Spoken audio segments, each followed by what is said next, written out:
सुनते हैं कि टेलीग्राम व्हाट्सएप की तरह होता है, लेकिन हमको आज तक टेलीग्राम पता नहीं चल पाया। और हमारे जैसे आदमी को ऑनलाइन आना पड़ेगा तो हम तो आफत हो गया मेरे लिए। हम देखिए रात का 2:30 बज गया था, टेंशन से ना दिमाग काम नहीं कर रहा था, क्या करे क्या नहीं, अजीब सा माहौल हो गया था। प्रॉब्लम तो सबको हो रही थी, तो हम लोगों को ये शुरुआत करनी थी। तो हमारे गांव पे मेरा दोस्त था, उसकी फोटोकॉपी की दुकान थी, छोटी सी शॉप थी फोटोकॉपी की। अब स्टूडियो कैसे बनता है भाई पता ही नहीं, तो 2 ठो बांस लाए, ऊपर बांस लगाए, उसमें ट्यूबलाइट को रस्सी से बांध के बना दिए। अब वो शटर सामने थी, शटर गिराते थे लोग, एक लकड़ी का पलाई बनाए, उस पर पढ़ाना चालू किए। यहाँ लाइफ में क्या होता है, सोचेंगे क्या बनेंगे, क्या ख्वाहिश कुछ और चीज की रहती है।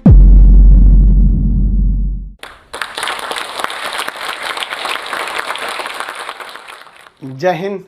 बेहतर से बेहतर होने का तलाश करें, मिल जाए नदी तो समंदर की तलाश करें। टूट जाते हैं शीशे पत्थर की चोट से, पत्थर टूट जाए ऐसे शीशे तलाश करें। आज हम आपसे बीच में बात करते हैं अपने बचपन की कुछ कहानियों की। देखिए हमारा परिवार एक जॉइंट फैमिली में, हम लोग एक छोटे से परिवार में जन्म लिए। सब लोग एक साथ रहते थे, अंकल सबका परिवार यहाँ पे, उसमें हम लोग के मकान के भी एक कमरे थे जिसमें हम लोग रहते थे। बचपन में हम बहुत बदमाश थे, मेरी मम्मी को सबसे ज़्यादा परेशानी थी। कोई जॉइंट फैमिली होने की वजह से क्या होता था कि परिवार में बहुत लोग रहते थे, मोहल्ले वाले, पड़ोस वाले, और उस समय मोबाइल वगैरह नहीं होती थी, हम लोग यही गुल्ली डंडा वगैरह वगैरह खेलते रहते थे। डेली किसी न किसी से हम झगड़ा किए रहते थे। मेरी मम्मी परेशान होकर रहती थी, करेगा क्या ज़िंदगी में, बहुत परेशानी हो जाती थी। और बचपन में थोड़ा सा फाइनेंशियली प्रॉब्लम होने की वजह से हर चीज़ लिमिटेड तौर पे मिला।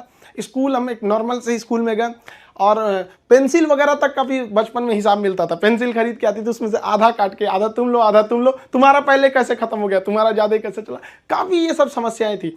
घर के आगे एक कॉलेज था, उस कॉलेज में हम लोग जाते थे देखने के लिए, किसी का पेंसिल तो छूट नहीं गया, किसी का पेन, मतलब जो कुछ किसी का रह जाता था छुट्टी के बाद तो लेके आते थे लोग। या फिर किसी का मतलब कोई किसी के पेज में, किताब में, कॉपी में कुछ पेज सादा बच जाता था, तो हम लोग उसको कलेक्ट करके ले आते थे और मम्मी को देते थे। मम्मी देखिए इसमें 2 पेज सादा है, इसमें 3 पेज है, उस सबको ले आके एक जगह बनाते थे। मम्मी उसको सुई धागा से सिल देती थी और उसको हम लोग एक कॉपी बना लेते थे। आज भी आदत उसी में है। ये आज महंगी कॉपियों पर तो हाथ ही नहीं चलता है, वहाँ पर उसी भी आदत लग गई है वहाँ। और बचपन में हम लोग के घर पे गाय वगैरह भी थी, छोटे छोटे जानवर वगैरह, ये सब के पालने में इन लोग के लिए करते रहो। ये सब करते करते बचपना निकल गया।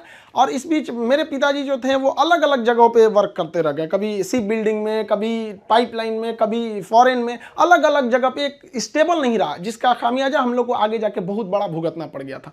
फाइनेंशियली खराब होने की वजह से हमको शुरुआत में, हम जब 8 पास किए तो वहीं से हमको फौज में जाने का थोड़ा सा जुनून लगा कि हमको फौज में जाना चाहिए। तो हम 9th में जब पढ़े थे, सैनिक स्कूल का एंट्रेंस का एग्जाम दिया, उसमें मेरा सिलेक्शन ही नहीं हुआ। पता नहीं क्यों सैनिक स्कूल में नहीं हुआ। तो फिर हमने पॉलीटेक्निक का दिया, तो पॉलीटेक्निक के भी उसमें देखिए एक्चुअली क्या है कि जो एकेडमिक पढ़ाई होती है उससे थोड़ा सा बेटर होता है जो कॉम्पिटिटिव होती है। तो 8 के बाद ही सैनिक के लिए एक कॉम्पिटिटिव वाला माहौल आ गया था। फिर पॉलीटेक्निक में दिए, उसमें रैंक अच्छा नहीं आया तो हम कहे छोड़ो, अब नॉर्मल 10th यानी मैट्रिक करते हैं, उसके बाद इंटर करते हैं। इंटर करने के बाद फिर हम लोग ने सोचा कि एनडीए का देते हैं। इस बीच AI ट्रिपल हम लोग के वक्त में होता था, AI ट्रिपल ही, उसको दिए। IIT के दिन तो हम सोए रह गए थे वहाँ। फिर एनडीए के गए सिलेक्शन के लिए, तो एनडीए में रिटन एग्जाम हुआ, वो काफ़ी ठीक ठाक था। और एनसीसी वगैरह हम लोग ने किया था, तो उससे फौज से काफ़ी ज़्यादा उससे जानने को मिल गया, कौन सा हथियार कैसे काम करता है। ये वो एक जुनून हो गया कि भाई हम लोग को ये कॉन्फिडेंस था ना कि फौज में हो जाएंगे तो ट्रेनिंग की कुछ खास जरूरत नहीं पड़ेगी। हम लोग तो इसे बहुत हद तक जानते हैं हथियारों के बारे में।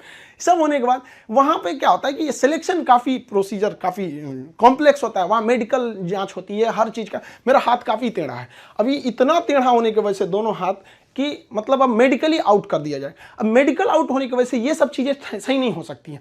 तो यही एक तो वही था मेरे लाइफ का। इसके आगे हमने कोई सपना ही नहीं देखा था कि हमको कुछ और भी करना है। शुरू से ही फौज में ही जाना था हमको। अब हमारे लिए तो एकदम विकट परिस्थिति हो गई, साथ ही साथ फाइनेंशियली भी दिक्कत हो गया। अब क्या करें, तो नॉर्मल एक सरकारी स्कूल से इंटर था मेरा, फिर एक नॉर्मल ग्रेजुएशन किए, ग्रेजुएशन BSc। अब इसमें फाइनेंशियली दिक्कत भी बहुत ज़्यादा आ गया।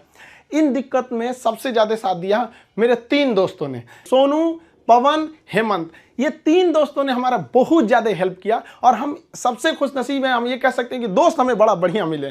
तो सोनू था, पवन, हेमंत, इन लोग के पास जो पॉकेट मनी आती थी ना, तो जो घर से उसमें से काट के कुछ हमको दे देते, कुछ ये, तो हम लोग में मिलजुल के अच्छे से करते थे। तो एक साथ में हम लोग पढ़ाई करते थे। हम सबको, चारों को, हम लोगों को डिफेंस में ही जाना था। अब हम लोग ने क्या किया भाई, बाकी लोग की फाइनेंशियली ठीक थी, हेमंत की भी सही नहीं थी, तो वो सेल्फ डिपेंडेंट था। तो हेमंत ने कहा कि एक काम कर तो भाई, चलो तुम भी को टीचिंग में ले आते हैं। तो उसने क्या किया, हमको एक होम ट्यूशन के पास ले गया पढ़ाने के लिए। होम ट्यूशन, अब वो हम लोग को बच्चों को उतना पढ़ाने का आइडिया नहीं, बस उसको लड़का बहुत पढ़ने में कमजोर था और उसको होम ट्यूशन पढ़ाया गया ना, स्कूल में बहुत अच्छा टॉप पे आ गया वो, उसके घर वाले काफी खुश हुए सब, और वो बहुत अच्छा से पढ़ रहा था। इसी बीच उसने कहा कि चलो तुम्हें एक कोचिंग में इंट्रोड्यूस करते हैं। तो एक कोचिंग में गए, वहां पे मतलब काफी स्टूडेंट जो थे, मतलब बहुत ज्यादा नहीं थे, नॉर्मल था कोचिंग वहां पे। वहां हम गए तो हमको फर्स्ट दिन केवल 6 लड़के मिले, और 6 लड़के में अजीब सा माहौल हो गया। वो हमको, मेरी दाढ़ी उड़ी भी नहीं थी, तो अजीब, उनको लगा कि तो हम ही लोग के बीच का है। तो हम 6 बच्चे को पढ़ाए, हमको भी खुद एम्बेरस फील हो रहा था कि ये लोग हमको उस तरह से देख क्यों नहीं रहे हैं। अब उसको 6 लड़कों से अगले दिन वो 50 हो गए, फिर 100, 150, इतना तेज बढ़ने लगा। अब वो कोचिंग वाला जो था उसको लगा कि नहीं भाई, पैसा तो ठीक आ रहा है यहाँ पे, ये तो ठीक ठाक है। तो उन्होंने हमको कह दिया कि भाई देखिए सर, आपको अपना नाम, पता, एड्रेस, मोबाइल नंबर कुछ भी नहीं देना है। हम क्या, हमको जरूरत भी नहीं है इसकी, हमको चुपचाप पीजी वगैरह करना है यहाँ पे। हमारी तो फौज का सपना टूटा था, समझ में नहीं आ रहा था करे क्या करें यहाँ पर, क्योंकि लाइफ बड़ी अजीब चीज होती है। जब तक आपको समझ में आएगी आधी बीत चुकी रहती है। यहाँ लाइफ में क्या होता है, सोचेंगे क्या, बनेंगे क्या, ख्वाहिश कुछ और चीज की रहती है। यही है जिंदगी, सबको इसी के साथ चलना रहता है। तो हमने कहा कोई बात नहीं। उन्होंने कहा कि चलो भाई, हमारा उनको नाम पता था तो टाइटल के वजह से उन्होंने खान नाम दे दिया, खान सर। धीरे धीरे वहां पे पढ़ाते रहे, वहां पे लड़के बहुत हो गए। वो कोचिंग वालों को पैसा ज्यादा दिखता था, हमें बच्चों का करियर दिखता था। वो कहते थे कि सर इतनी कम फी में आप इतना क्यों बता रहे हो। हम कहे सर हम कैसे करें, उनके साथ किस तरह से हम कह देंगे कि तुम्हें कम बता। इस वजह से थोड़ा सा टसल हो गया, हमको वो छोड़ना पड़ गया कोचिंग। फिर दूसरे जगह गए, तीसरे जगह। उसके बाद से हम लोग ने यहाँ पर आके अपना खान जीएस रिसर्च सेंटर किए। तो हमारा यहाँ पे कुछ खास जानकारी नहीं थी पटना में, क्योंकि हम लोग गांव एरिया से आए थे। तो यहाँ पे कुछ पार्टनर्स वगैरह को कुछ ढूंढे यहाँ के लोगों को, उन लोगों ने तो सत्यानाश ही कर दिया। उन लोगों ने सारा चीज 6 महीने बाद उन लोगों का फुल प्लानिंग था कि कोचिंग को हड़प लेना है। उन लोगों ने कहा कि बेंच भी मेरा, कुर्सी मेरा, पंखा में, सब कुछ। हम तो परेशान हो गए, मेरे पास कुछ भी नहीं बचा। ये हाल कर दिया लोगों ने कि हमारे जेब में केवल 40 रुपया बचे थे और घर लौटने के लिए 90 रुपए चाहिए था। हम परेशान हो गए, भाई कम से कम 90 तो छोड़ो, घर चले जाए यार पे, यहाँ पे क्या कर दिए। कोई दिमाग काम नहीं कर रहा था। तो गंगा के किनारे हम बैठे थे शाम के वक्त में, टेंशन में। यहाँ पर सोचे कि अब टेंशन में जाएंगे, अब रूम। तो यहाँ से जब रूम पे गए, वहाँ पे पता चला वो दरवाजा खटखटाए तो कोई खोल ही नहीं रहा था। बड़ा देर बाद खोले तो मुझे कहाँ थे, हम कहे यहीं पे नदी बैठे थे, टेंशन में थे थोड़ा सा। कहे कितना टाइम हो रहा है, हम कहे यही 7-8 बज रहा होगा। तो उन्होंने कहा कि घड़ी देखो। हम देखे रात का 2:30 बज गया था। टेंशन से ना दिमाग काम नहीं कर रहा था, क्या करे क्या नहीं, अजीब सा माहौल हो गया था। अब हमको समझ में आ गया कि भाई हमारे पास केवल 40 बचा है, यानी ऊपर वाला हमको रोक रहा है यहाँ पर किसी ना किसी वजह से, तो हमें रुकना चाहिए। अब फाइनली हमने भी डिसाइड कर लिया कि अब हमको अपने फिर से एक नई शुरुआत करनी है। इस बीच हमको एक अनुभव मिला कि भाई सब पे आप आंख बंद करके भरोसा नहीं कर सकते। अब टीचर और स्टूडेंट का एक रिलेशन भारत में बहुत बेहतरीन है, ये आदिकाल से देखा जाता है। तो हमने क्या किया ना, अब कोचिंग्स में ना स्टूडेंट्स जो थे, बहुत जो पुराने थे, जिनका मान के चलिए कहीं जॉब हो गया, अभी ज्वाइनिंग लेटर का वेट कर रहे हैं ऐसे, तो उन लोगों को रखे भाई देखो हम लोग को फिर से शुरुआत करनी है, क्योंकि ऐसे हम लोग छोड़ नहीं सकते हैं। क्योंकि यहाँ पे क्या हो गया कि कोचिंग एक इंडस्ट्री बन चुका है, लोग इसको इनकम सोच रहे हैं। अब हम लोग आंख में इसलिए खटकते थे, हम लोग के लिए पैसे मायने नहीं रखते थे, लड़कों का पढ़ाई मायने रखता था। तो प्रॉब्लम तो सबको हो रही थी, तो हम लोगों को ये शुरुआत करनी थी। अब शुरुआत किए कैसे तैसे, थोड़ा बहुत पैसे से स्टार्ट किए लोग। अब वहां पे क्या है कि जो गरीब है पैसे मत दो भैया, विकलांग हो मत दो, कभी कोई इस तरह से जोर नहीं दिया गया। इस वजह से ही फाइनेंशियल प्रॉब्लम है। अगर अदरवाइज में आदमी पैसे के पीछे पड़ा रहता तो कोई प्रॉब्लम नहीं था। इस बीच हमारे कोचिंग पे बम चल गया, तब तोड़ बम चल रहा है। हमको अजीब सा लग गया कि भाई हम कोचिंग में है कि बॉर्डर पे खड़े हैं, हमारा सपना तो नहीं पूरा हो गया, हम फौज में आ गए हैं। दीजिए देख रहे हैं पूरा अफरा तफरी मचा हुआ है बम से।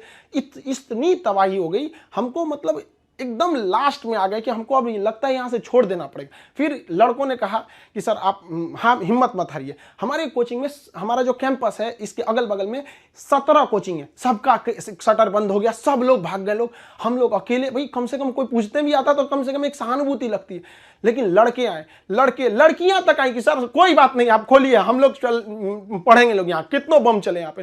तो हम क्या किए, पूरे कैंपस में मेरे कोचिंग पे सुबह में बम चला था, शाम वाले बैच में पूरे फुल प्लेजेड से स्टूडेंट आए थे, और जो बच्चे पढ़ रहे थे उसके अगले बैच के बच्चे नीचे खड़े होकर कह रहे थे कि अगर बम चलेगा तो पहले हमारे ऊपर बम चलेगा, कोचिंग को कुछ नहीं होने देंगे। बहुत हेल्प हुआ हमको यहाँ पर, बच्चों ने ही हमको बहुत ज्यादा सपोर्ट किया। और धीरे धीरे धीरे धीरे ऊपर वाला सबको देखते रहता है, क्योंकि हम लोग हम दूसरे के सीसीटीवी कैमरे से बच सकते हैं, ऊपर वाले के सीसीटीवी कैमरे से नहीं बच सकते हैं। और अचानक साथ मिला, सारे बच्चे देखते देखते हमने बच्चों के लिए लाइब्रेरी भी डाला, वो पटना का सबसे बड़ा लाइब्रेरी हो गया, फिर कोचिंग बड़ा हो गया, सब कुछ सही हो गया, लड़कों का रिजल्ट आने लगा, सारे लड़के खुश हो गए। और खास करके उस बैच के लड़के जो पढ़ रहे थे और जिनके पास बम्बार्डमेंट हुई थी, वो भी उनके लिए पहला अनुभव था। सब डर गए थे कि आखिर क्या हो रहा है, और देखते देखते सब कुछ सही हो गया। तब तक अचानक बीच में आ गया कोरोना, और कोरोना ने लॉकडाउन किया और सब चीज़ घर के अंदर हो गया, और हम लोग के लिए एकदम नया अनुभव।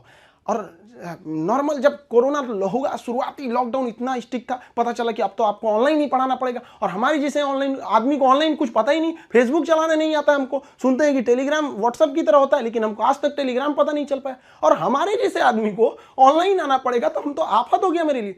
तो हमारे गांव पे मेरा दोस्त था, उसकी फोटोकॉपी की दुकान थी, छोटी सी शॉप थी फोटोकॉपी की। अब आप समझ सकते हैं फोटोकॉपी की दुकान पे क्या इंफ्रास्ट्रक्चर, कितनी बड़ी बिल्डिंग तो होगी नहीं, छोटा सा जगह था। अब वो शटर सामने थी, शटर गिराते थे लोग, एक लकड़ी का पलाई बनाए, उस पर पढ़ाना चालू किए। पता चला सामने से पुलिस की गाड़ी जाती थी, तो शटर के अंदर हम लोग पड़े हैं, पसीना हो रहा है, वैसे पुलिस का सायरन आ रहा है, आवाज आ रहा है। लड़के कह रहे सर कैसे वीडियो बना रहे हैं, कहाँ से बना रहे हैं, ना लाइट सही है ना आवाज सही है। हम कहे भाई हमको यही है जो है यहाँ पे। मेरा सारा सेटअप जो पढ़ाने का इंस्ट्रूमेंट होता है, जो पीछे पैनल लगे होते हैं पढ़ाने के लिए, वो सारा पटना में रह गया था, और हमारे गांव में ऐसी व्यवस्था नहीं थी। हम क्या करें। और जो 2020 का लॉकडाउन था, बहुत ही स्ट्रिक्ट लॉकडाउन था, तो उस लॉकडाउन में हमको आना था पटना, कैसे भी आने का कोई साधन नहीं था। तो हम ट्रक के क्लीनर बन के आए थे, खलासी जो होता है, ऐसे गंजी पहन के गमछा बांध लिए थे, चलो चलो चलो, ऐसे क्लीनर बन के आए यहाँ पे, खुद ही लोड किए, सब कुछ किए और लेके जाए। अब स्टूडियो कैसे बनता है भाई पता ही नहीं, तो 2 बांस लाए, ऊपर बांस लगाए, उसमें ट्यूबलाइट को रस्सी से बांध के बना दिए, और वैसे ही पढ़ाना चालू किए लोगों को। अब वहाँ मेरे पास हर साधन आ गए पढ़ाने वाला, अब लोगों को समझ में आने लगा, धीरे धीरे धीरे धीरे लोग पसंद करने लगे यहाँ पे कि हाँ ये बात सही है। अब हमारे एक दिल्ली के हमारे एक मित्र हैं मिश्रा जी, उन्होंने सारा सेटअप किया कि ये कैमरा ठीक रहेगा, ये लाइटिंग ठीक रहेगी, ऐसे ऐसे सही रहेगा। उन्होंने बहुत बेहतर काम कर दिया, मेरे लिए अच्छा हो गया।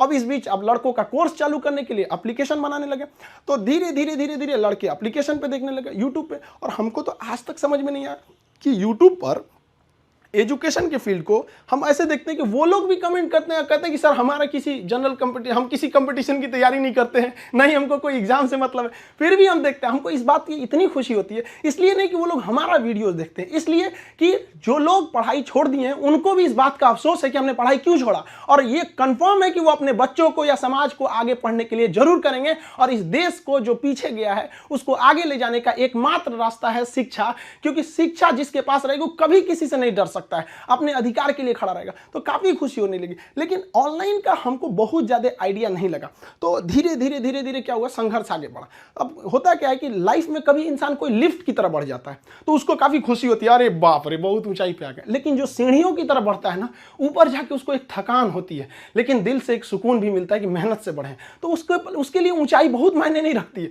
तो जो लोग देखिएगा ना उतराने लगते हैं, अहंकार कर देते हैं, उस सबसे लिफ्ट से बढ़ा है सब वहां पे। तो जीवन में कभी किसी को अहंकार तो करना ही नहीं चाहिए यहाँ पर, और ना ही दूसरे की बुराई करनी चाहिए। दूसरे की बुराई से कोई फायदा नहीं मिलता है, आपस में मिलजुल कर रहना चाहिए। बुझ जाते हैं कभी दिए तेल की कमी से भी, हर बार कसूर हवाओं का नहीं होता है। आखिर में हम आप सबसे यही कहना चाहेंगे कि ये दुख, ये दर्द, ये गम, ये सब तेरे अंदर है। तू खुद के बनाए पिंजड़े से बाहर निकल के देख, तू अपने आप में एक सिकंदर है। दोस्तों आप लोगों को बता दें कि यह खान सर का ऑफिशियल चैनल नहीं है।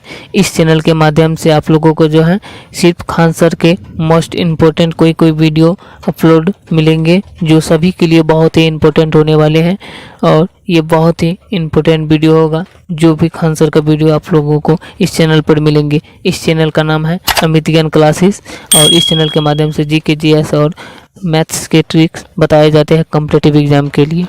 चैनल पर नए हैं तो चैनल को ज़रूर सब्सक्राइब कर ले, क्योंकि इस चैनल पर खान सर के भी वीडियो मिलते रहेंगे मोस्ट इम्पोर्टेंट सब, जो सबके लिए ज़रूरी होगा।